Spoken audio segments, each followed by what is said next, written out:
Welcome again to Secrets Men's Beauty Business, episode 4 out of 4, where I am talking about a good skincare regime. So today we'll be talking about the last step of a good skincare regime, which is the sun protection. Now, I'm a Gen X, so I am in the generation in between the no sun awareness to the extreme sun awareness. I've lived across both. So sunscreen and men has often been stigmatized as something men don't do, something men are resistant at applying, especially the baby boomers era where sun protection was not a thing. So things are changing because we're more and more aware of the damage and the aging of the sun exposure bring. So things are improving. Now, why do we need to protect from the sun? A lot of the aging of the skin comes from external factors such as UV exposure and exposure to pollution, cigarette smoke, and so on and so forth. So UV exposure is a huge factor in skin aging. What does it do exactly to the skin structure to cause such aging? So there are some things that UV exposure will cause that are reversible if treated, such as causing pigmentation, causing dehydration. So there are things that can be worked on and somewhat reversed with the right approach, treatment, skincare.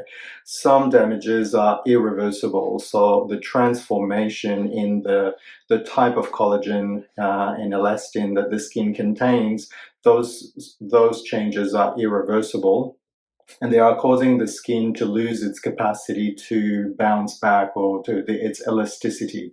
So a skin that has no elasticity will get more wrinkles. So every time your face has facial expression, every time you sleep in a certain position, your skin folds, and if it doesn't have the capacity to bounce back to its original position, creases will deepen and will eventually stay there.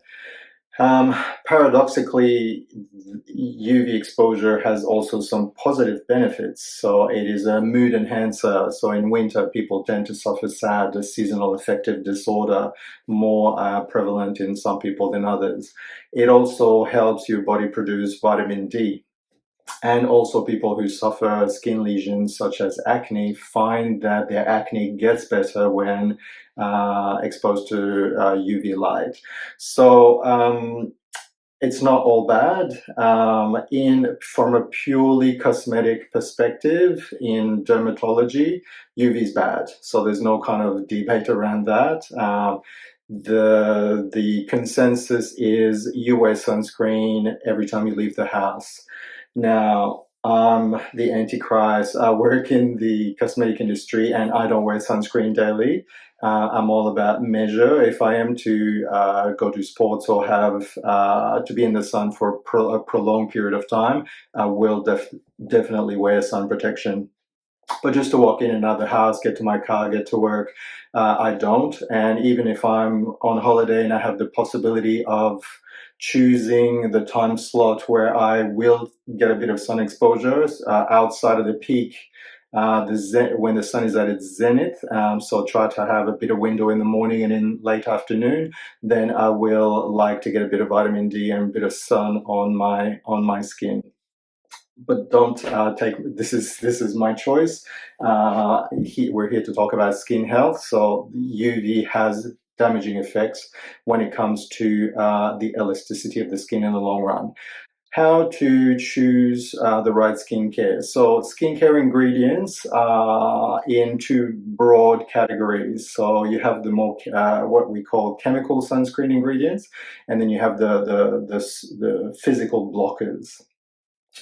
You'll find that in better quality skincare sunscreens, generally you will find primarily the physical blockers, which are the two main ones being zinc oxide and titanium dioxide. So they are minerals.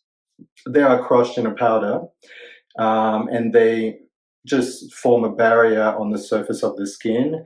They tend to be long lasting, so you need to reapply less often because they will not deteriorate when exposed to UV light, and which is a good quality to have when you're trying to protect and be in the sun for many hours.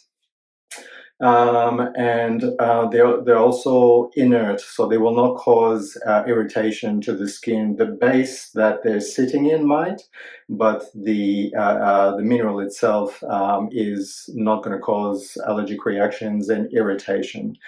So what's the difference between one that you'll find at the pharmacy and one that you'll buy at a cosmetic clinic? It is the how finely those particles of minerals are crushed. So a cheaper version will be more gloggy, will tend to leave some white ghosting, we call, on the skin, less pleasant to apply. People who suffer acne will find that it does tend to block their pores more, will exacerbate their acne. Now, a micronized zinc or titanium will be more pleasant, will not leave those white marks on the skin. And there's also the so-called nano zinc, which is newish. The verdict is still out as to how safe those are, because if those minerals are crushed in such fine particles, the problem is that they're no longer just sitting on the surface. They can also penetrate into the bloodstream with potential health hazards, which are yet to be determined. The more chemical sunscreens, they have a more narrow spectrum of protection. So usually you need multiple different ingredients to cover the full spectrum of protection that is required to protect both from the UVAs and the UVBs. So broad spectrum is something that you really need to have written on the label to get the full range of coverage, because regulations are only there to ensure the protection against UVAs, but you also want the protection of UVBs, because you also don't want to have the aging and the other aspects, other damages of the full spectrum of UVs. So this is it for today. Good shopping and enjoy the summery months for the summer. Southern hemisphere, we're entering summer, so sunscreen are going to be de rigueur on a daily basis. Catch you soon.